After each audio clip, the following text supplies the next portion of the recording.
Aksi pencurian di Bali kembali terekam kamera CCTV dan viral di media sosial. Kali ini menimpa rumah milik seorang warga yang beralamat di Jalan Masuka Gang Pudaksari, Unggasan Kuta Selatan, Badung.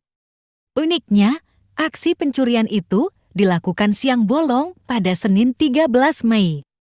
Dalam video yang dibagikan melalui akun kutaselatan.news, terlihat seorang laki-laki memakai celana pendek dan kaos hitam lengkap dengan helm dan masker masuk ke dalam sebuah rumah dengan memanjat tembok. Maling tersebut dengan leluasa mengacak-acak isi rumah yang disatroni lantaran penghuni sedang berada di luar. Terlihat dari CCTV, terduga pelaku laki-laki berjumlah 2 orang, 1 orang bertugas masuk ke dalam rumah, 1 lainnya menunggu di luar. Dari keterangan video yang dibagikan, maling tersebut berhasil membawa kabur sejumlah harta benda milik penghuni rumah.